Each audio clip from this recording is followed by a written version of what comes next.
Oui! Ah, ça fait trop plaisir de vous voir presque en entier. Je vois vos yeux. J'aimerais voir vos visages, c'est pas possible. Là, tu te dis, mais trop bizarre, un lutrin, j'ai jamais vu ça ici. Ben, tu sais quoi? Si après le message, tu as envie que je revienne, il faut que tu parles avec tes leaders parce qu'un lutrin qui fait quasiment ma taille, ça, j'accepte pas. Donc, j'ai ce joli lutrin musical. Je vais essayer de faire tenir ma Bible dessus. Classique. Ok.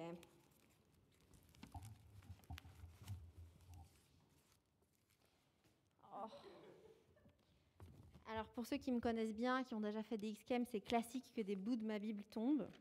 Elle est dans un sale état, mais c'est pour une bonne raison. Tac. C'est parce que j'aime bien la lire. Ouais, je suis trop contente d'être là avec vous. Pour ceux qui me connaissent, ben voilà, trop bien de vous voir. Pour ceux qui ne me connaissent pas, ben, j'ai juste envie de vous connaître. Et je vais m'introduire en quelques petites secondes. Comme l'a dit Hello, avec Simon, on est responsable de la jeunesse à ICF Genève, qu'on fait avec beaucoup d'amour, beaucoup de passion, beaucoup de ardeur depuis pas mal d'années. Et sinon, ben, j'aime bien dire que de formation, je suis éduque, et de passion, ben, je suis pasteur jeunesse. Donc mon cœur est vraiment là, et c'est vraiment avec tout moi que je viens te partager ce petit message. Comme je te disais, on est responsable depuis pas mal d'années. Ça veut dire que j'ai presque 30 ans. Dans moins d'un mois, j'ai 30 ans.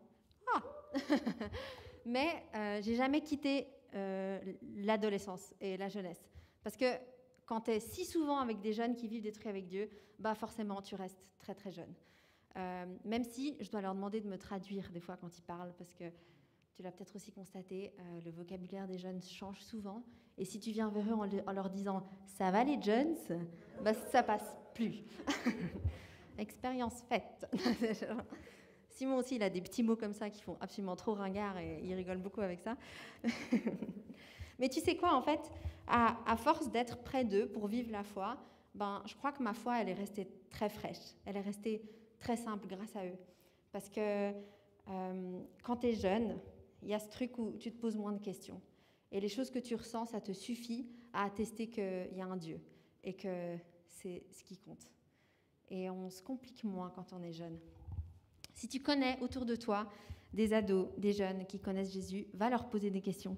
Va comprendre comment ils en sont venus à croire, parce que leurs histoires sont tellement belles et tellement... ouais, c'est pas une réponse intellectuelle qu'ils vont te donner, c'est quelque chose de vécu et de tellement fort. Et puis, c'est vrai que peut-être que tu n'es plus si jeune, peut-être que tu te dis « Ah, j'ai passé 18 ans, donc c'est plus moi ». Laisse-moi te dire que dans la Bible, quand il parle de jeunesse, il s'adresse aux gens de 40 ans et moins.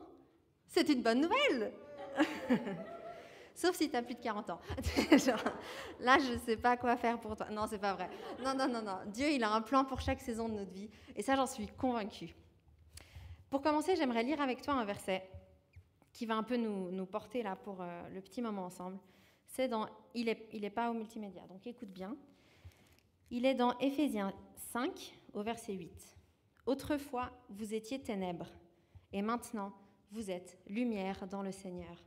Marchez comme des enfants de lumière. » Ce verset est tellement beau. Déjà, il parle en vous, donc il s'adresse à une communauté. Et je crois que c'est censé être très, très, très, très, très clair, en tout cas avec le Nouveau Testament, que Dieu aime la communauté. Dieu chérit le fait d'appartenir à un groupe. Quel que soit ton âge, il y a de la place pour toi ici. Il y a de la place pour toi dans les familles de Dieu. Et puis ce verset, il dit aussi « Marchez comme des enfants de lumière ». Tu es peut-être adulte, tu restes un enfant de quelqu'un, tu es d'accord? Ben, en fait, c'est pareil. On est enfant de Dieu. Et on est appelé à être comme des enfants quand on marche pour lui, quand on fait une différence pour lui. Du coup, c'est censé être simple, c'est censé être authentique. Quelle que soit l'étape de vie, la saison dans laquelle tu es, je pense que tu es appelé à rester en marche avec Dieu. Il y a une saison de plus. Il y a quelque chose que Dieu veut faire en plus dans ta vie, mais aussi à travers ta vie. soyons en marche, soyons des enfants de lumière en marche, et qu'on puisse continuer à porter du fruit. Pour ce petit moment avec toi, j'avais 3 petites clés ou choses que j'avais à cœur de te partager. La première, c'est notre vision avec Simon pour la jeunesse. C'est une phrase qui nous a marqué déjà depuis des années et qu'on continue à se rappeler, et je pense que c'est important qu'on continue à se la rappeler. Et je te propose de la lire en pensant à quelqu'un de plus jeune que toi. Que tu aies 15 ans, que tu aies 20 ans, ou 30 ou 50, c'est égal. Lis cette phrase avec cette perspective. À l'écran, elle sera affichée en anglais, je vais te la lire en traduit. « Sois celui dont tu avais besoin quand tu étais plus jeune. » Et peut-être que quand tu étais plus jeune, il y a quelqu'un qui a semé quelque chose dans ta vie. Il y a quelqu'un qui est venu valider qui tu étais. Dans l'école, ou peut-être que c'était trop dur avec les notes, ou avec les gens à l'école, ça allait pas. Est-ce qu'il y a quelqu'un dans ta vie qui est venu semer quelque chose de positif, qui est venu valoriser qui tu étais? Tu es appelé à être cette personne-là pour quelqu'un d'autre. C'est trop fou, non?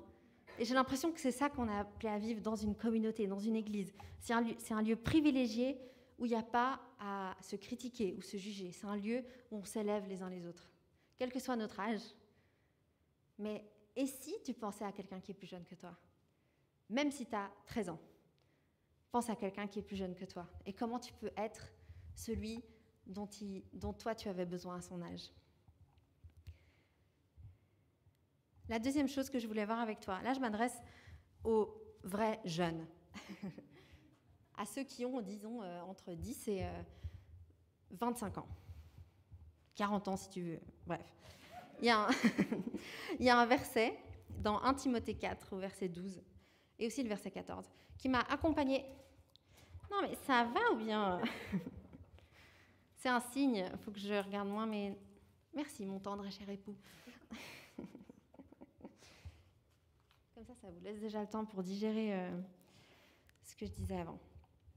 C'est un verset qui m'a accompagnée, je pense, pendant toute mon adolescence. C'est juste une perle, ce verset.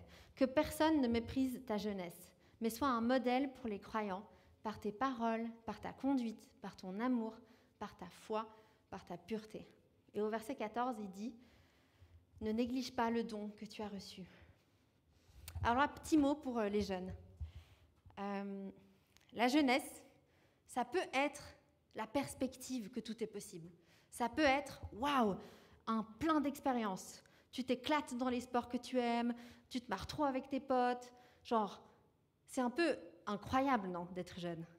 Mais il y a un penchant à ça. C'est que la jeunesse, c'est aussi ne pas savoir quoi faire plus tard. C'est aussi avoir tellement peur de recevoir cette note qui risque de faire que tu ne peux pas aller au gymnase après. C'est aussi la peur de ne pas être intégré dans un groupe. La jeunesse, ce n'est pas du tout facile. Et j'aimerais valider ça, si tu es de ceux qui ont cet âge-là. Tout ce que tu ressens, c'est validé par Dieu. Et l'encouragement qu'il veut te donner, c'est ne méprise pas la phase où tu es. C'est pas parce que tu n'es pas encore adulte que tu es dans une sorte de salle d'attente. Genre, bientôt, tu deviendras quelqu'un. Non, tu es déjà quelqu'un. Tu es déjà quelqu'un avec des dons, avec des choses que Dieu a placées en toi. Et ce n'est pas tes notes, ou ce n'est pas le groupe auquel tu appartiens qui définit qui tu es vraiment. Ne méprise pas ta jeunesse. Que personne ne méprise ta jeunesse. Toi non plus, ne méprise pas ta jeunesse. Ne méprise pas le don que tu as reçu. Tu sais, il y a un truc qui m'énerve. C'est qu'on se plaint souvent, ou peut-être que si tu es jeune, ça te fera tilt aussi. Les gens, ils disent souvent que les jeunes, ils sont passifs, tu sais. Genre, ils foutent rien, ils se lèvent à 13h, tu sais, genre, les ados. Moi, j'ai envie de dire, tu sais quoi, je crois que la passivité, elle cache la peur. La peur de ne pas être à la hauteur. La peur qu'à 13 ans, tu dois savoir déjà tout ce que tu vas accomplir dans ta vie. Tu dois savoir quel métier tu dois faire. Non, je crois qu'avec Dieu, c'est lui qui veut te donner ces solutions. On vit dans une société où on veut donner trop de choix. On veut te donner trop de choix quand tu es trop jeune, alors que tu as besoin qu'on te guide. Et Dieu, il veut être ton guide. Et Dieu, il définit pas ton appel en fonction de ta note de maths. Et il veut être là pour que tu vives bien cette étape. Si tu as l'impression d'être dans cette passivité en tant que jeune, ou si tu connais un jeune où tu te dis « purée, mais il faut rien, il se bouge pas », arrête de lui dire ça, parce que ça servira à rien. Mais dis-lui plutôt Qu'est-ce qui te fait peur en ce moment? Qu'est-ce qui t'empêche de t'épanouir en ce moment? Qu'est-ce qui te bloque? Dieu, j'ai pas l'impression qu'il est en mode « Oh purée, mais vivement qu'il devienne adulte, que je puisse en faire quelque chose. » Non, au contraire. Il est là, mais waouh, il y a une fraîcheur, il y a une hargne que je veux soigner. Et c'est ce qu'on est appelé à faire en tant qu'Église, en tant que plus vieux, que tu aies 16 ans pour ceux de 13 ans, que tu aies 20 ans pour ceux de 15 ans. C'est de soigner ce que Dieu a mis en eux, pour être sûr que rien ne les empêche de devenir ça. Ne méprise pas l'étape de vie dans laquelle tu es, parce que Dieu, il ne la méprise pas du tout. Même dans les choix que tu prends, quand tu es jeune, ben les gens, des fois, ils peuvent se dire genre « Oh, mais de toute façon, t'es trop jeune, tu comprends rien, non. » Non, Dieu, il te prend au sérieux. Il te prend au sérieux dans ton adolescence, dans ta jeunesse. Et tu sais, souvent, on dit, comme je te disais avant, ben, la jeunesse, c'est les expériences. Il faut que les choses, elles deviennent concrètes. Les jeunes, ils ressentent tout à fond. Ils peuvent ressentir une bonne note comme le plus grand exploit de l'année. Ils peuvent ressentir un 3,5 comme quelque chose qui les engloutit complètement. Ça, c'est passionné, c'est entier. Bah, ça veut aussi dire qu'en Dieu, tu peux vivre tout ça. En Dieu, tu peux vivre cette passion. Dieu, il t'a déjà donné le Saint-Esprit. C'est pas genre « Ouh, enfin tu es majeur, je vais te confier ce que j'ai de plus précieux, mon Saint-Esprit. » Tiens, non, genre quel que soit ton âge, tu peux recevoir le Saint-Esprit. C'est pas à propos de « Est-ce que tu es assez responsable ?» Non, Dieu, il te le donne. Et du coup, quand tu es jeune, tu peux déjà vivre des choses incroyables avec Dieu, j'en suis sûre. Et pour t'imaginer un peu comment je rêve, comment je vois la jeunesse, j'aimerais te montrer le trailer qu'on avait fait pour le X-Camp l'année passée. Parce que je trouve qu'il est plein de vie. Il n'y a pas de passivité dans cette vidéo. Il y a des jeunes qui s'amusent parce qu'ils se sentent en confiance, parce qu'ils se sentent à l'aise. Et je reviens juste après.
Trop stylé, hein? Je sais que certains d'entre vous diront genre « Mais si tu dis qu'on est jeune à 40 ans, est-ce qu'on peut faire le X-Camp cet été ?» Je crois que tu connais la réponse. Par contre, tu peux toujours regarder avec Steph pour organiser un X-Camp evergreen. Genre un truc... Mais non, je rigole. Oui, alors, petite page de pub. Si tu as entre 14 et 20 ans, ne rate pas le X-Camp qui aura lieu du 8 au 14 août cette année. Parce que, comme on l'a dit avant, ça peut être des occasions où ta vie est transformée. Et franchement, ça fait tellement du bien de te retrouver avec des gens qui veulent juste apprendre plus sur Dieu et qui sont dans une attitude bienveillante. Et pour faire la transition, j'avais envie de te dire, peut-être que tu vois cette vidéo et tu te dis « Ah, c'est beau la jeunesse. Je me rappelle quand j'allais à la RJ il y a 15 ans, il y a 20 ans. Oh, c'était incroyable, vraiment, c'était mes meilleures années avec Dieu. » Je suis désolée, mais non, tes meilleures années avec Dieu, c'est pas censé être juste quand tu es jeune. C'est censé être tout le temps. Et là, je change de focus et je m'adresse à toi qui es plus si jeune que ça. Peut-être que tu es en études et la vie devient un petit peu plus sérieuse.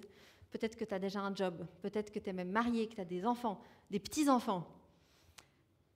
Moi, ça m'insupporte. Et ça m'insupporte aussi chez moi, parce que des fois, ça m'arrive d'avoir cette pensée où on se dit « Ouais, mais non, mais les années folles avec Dieu, c'était quand j'étais au groupe de jeunes. Les années folles, c'était quand j'avais l'âge d'aller au X-Camp. » Mais en fait, non. En fait, vraiment, vraiment, non. Il y a des choses peut-être que tu pourras plus vivre la même chose, parce que tu es moins... voilà, tu es moins jeune. Mais c'est pas pour autant que ta relation avec Dieu, elle peut pas être passionnée, que la façon dont tu crois au Dieu de l'impossible n'est pas genre une certitude dans ta vie. J'avais un peu cette image, tu sais, sans jugement, hein, on est entre nous, hein. On est en famille et je parle pour moi, je vais parler en jeu. Ouais, à l'époque, oui, je pouvais me lever à 5 heures du mat pour retrouver des gens et prier pour que mes potes croient en Dieu, mais c'est plus si simple. C'est plus si simple parce que j'en ai vu pas autant que ça de mes amis qui ont cru en Dieu.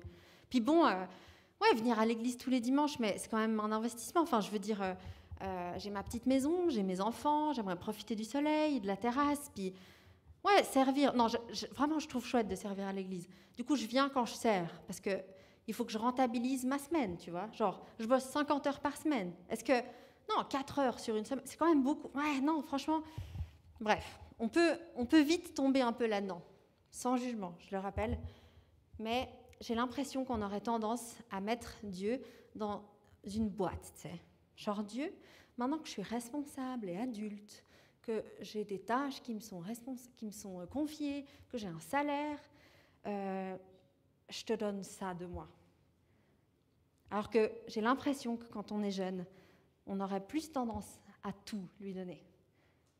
Mais en fait, non. En tant que chrétien, on est censé tout lui donner le meilleur de nous. Ça ne veut pas dire qu'on doit arrêter de travailler et vivre tous ensemble dans une forêt. C'est pas ce que je suis en train de dire, même si ce serait hyper fun. Mais non, on est censé marcher dans la lumière. On est censé se conduire comme des enfants de lumière à tous les âges de nos vies.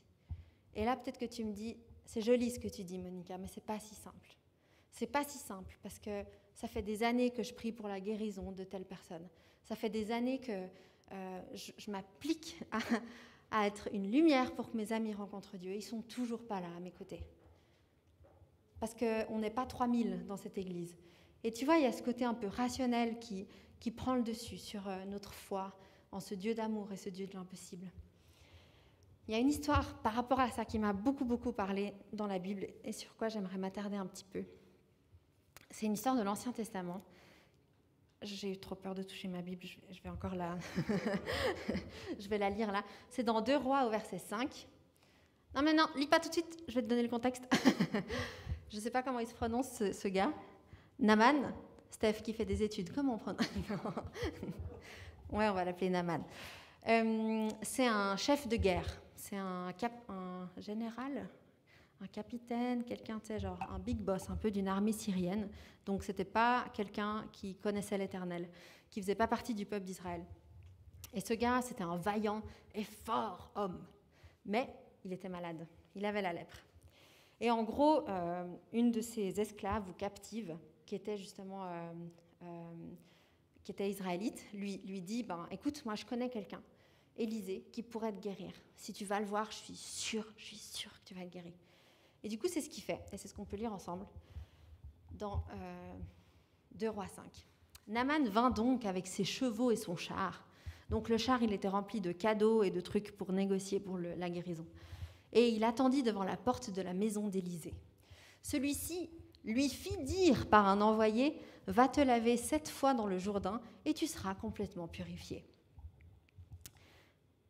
Naaman se mit en colère et il s'en alla en disant, « Mais quoi ? Je pensais que cet homme viendrait en personne vers moi, qu'il se tiendrait là et pour invoquer l'Éternel son Dieu, puis qu'il me passerait sa main sur la partie malade et qu'il me guérirait de ma maladie de la peau. Les fleuves de Damas, l'Amana et le Parpar ne valent-ils pas mieux que tous les cours d'eau d'Israël? Ne pourrais-je pas m'y baigner pour être purifié? » Il fit donc demi-tour et y partit furieux. Mais ses serviteurs s'approchèrent de lui pour lui dire, « Maître, si ce prophète t'avait ordonné quelque chose de difficile, ne le ferais-tu pas?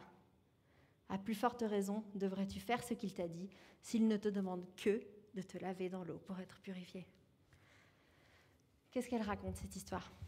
Oui, alors après, évidemment, Naaman descendit dans le Jourdain, il s'y trempa 7 fois, comme l'homme de Dieu le lui avait ordonné, et sa chair redevint nette comme celle d'un jeune enfant, et il était complètement purifié.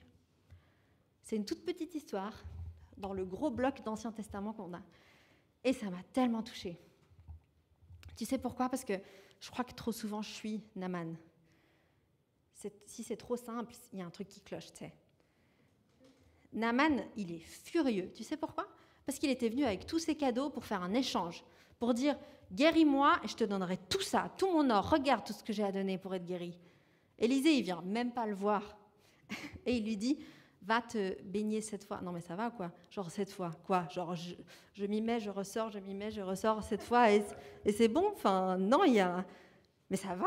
Genre c'est pas comme ça qu'on guérit. Il faut que ça coûte, il faut que ce soit... Genre non, il y a un prix quoi. Et cette phrase du serviteur, mais elle me... Si il t'avait demandé quelque chose de difficile, ne l'aurais-tu pas fait? Et tu sais quoi? Cette histoire, elle parle de la grâce. Elle parle d'un Dieu qui nous demande quelque chose de très très simple, de lui faire confiance. Et nous, on est là genre, non, c'est trop simple. Ah non, ça va pas. Il faut quand même que je sois parfaite. Il faut quand même que je m'applique à te montrer, Seigneur, que je suis responsable. Non, Dieu, ce qu'il veut par-dessus tout, c'est retrouver l'enfant de lumière qui est en toi. L'enfant qui se dit, ok, c'est simple, et pourtant c'est tellement pas facile, ça me coûte tellement. Concrètement, ça veut dire quoi dans nos vies? Ça veut dire qu'aujourd'hui, je te propose d'accepter à nouveau le cadeau de Jésus. Parce qu'il n'y a pas d'échange équitable dans cette histoire. C'est toi qui viens, tel que tu es, avec tes blessures, tes doutes, tes frustrations depuis des années que tu encaisses peut-être. Et tu viens avec tout ça. Ce n'est pas un beau char, ce n'est pas un beau cadeau pour Dieu. Et pourtant, il dit, c'est tellement pas équitable. Et pourtant, il dit, je vais donner mon fils pour toi. Je vais faire mourir mon fils sur une croix, son sang va couler, il va mourir. Il va être séparé de ma présence. Il va vivre l'enfer. Pour que toi, tu puisses revenir vers mon cœur. Et là, on a deux options. Soit on dit, non, c'est pas du jeu, c'est pas assez simple. Il faut d'abord que j'encaisse moi. Et après, j'accepte. Ben non, parce que tu sais quoi, il y a un verset qui dit, si je n'accepte pas la grâce, c'est comme si je disais à Jésus que ce qu'il avait fait, c'était pas assez.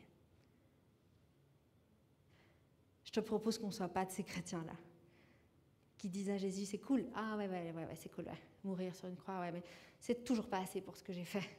C'est toujours pas assez pour que je puisse te refaire confiance. Si Dieu te demandait quelque chose de plus difficile, ce ne serait pas plus facile en fait. Je te propose de choisir la foi, de croire que notre Dieu est un Dieu d'amour, qui a payé le prix et qui a choisi la partie la plus coûteuse. Il y a une phrase que j'aime tellement d'un écrivain, théologien, qui a vécu les camps de concentration, il me semble, mais je vais pas m'étaler parce que je ne suis pas très sûre, mais il s'appelle Bonhoeffer. Ouais. Hein? Ouais. Oui. C'est quoi son nom? Dietrich Bonhoeffer. Et il dit, ce n'est pas parce que la grâce ne m'a rien coûté qu'elle est à bas prix.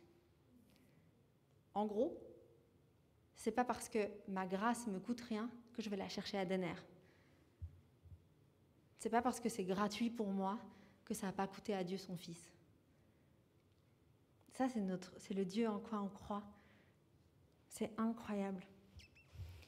Et tu sais quoi, cette histoire, elle m'a vraiment rappelé qu'en tout temps, je ne veux pas devenir adulte comme Naaman. En tout temps, je ne veux pas commencer à négocier avec mon Dieu pour recevoir des choses de lui, recevoir ce que je pense mériter en fonction de ce que j'ai accompli pour lui. Dieu, ce qu'il veut, surtout pas, c'est qu'on devienne comme ça. Dieu, il nous aime avant qu'on fasse quoi que ce soit. Alors pourquoi on continue à vouloir se dire qu'on veut mériter son amour en fonction de ce qu'on fait? C'est genre, Dieu, il va continuer à te le répéter jusqu'à ce que tu comprennes, je pense. Soyons de ceux qui acceptons la grâce. Parce que même si c'est simple, c'est pas facile. Et là, on peut s'inspirer des plus jeunes. Parce que les choses qu'ils ressentent, ils se disent « Ok, je vais y croire ».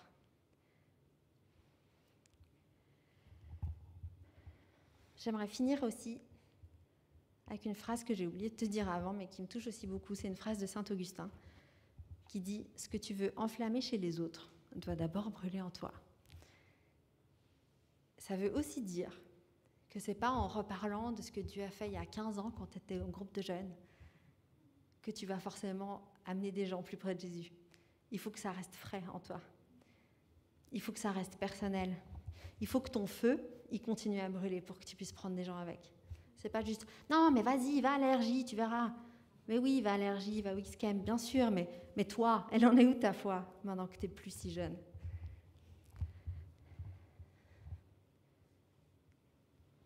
Dans 1 Corinthiens 6, je vais finir avec ça. Au verset 20, on peut lire « Car vous avez été rachetés à un grand, grand, grand prix. Glorifiez donc Dieu dans votre corps et dans votre esprit qui appartiennent à Dieu. » Quel que soit ton âge, quelles que soient les choses qui se sont peut-être déjà passées, que tu regrettes, que tu aies 16 ans ou 50 ans, tu as été racheté à un grand prix. Et ce n'est pas parce que tu es plus vieux que tu dois échanger quelque chose pour mériter la grâce. Bien au contraire, il faut accepter de déposer tout ce que tu fais de bien. Et accepter qu'en fait, la grâce et la croix, c'est rien de plus que le sacrifice de Jésus, mais rien de moins non plus que le sacrifice de Jésus. Et accepter sa grâce, ça peut peut-être s'avérer compliqué. Et pourtant, c'est ce que je te propose de vivre maintenant.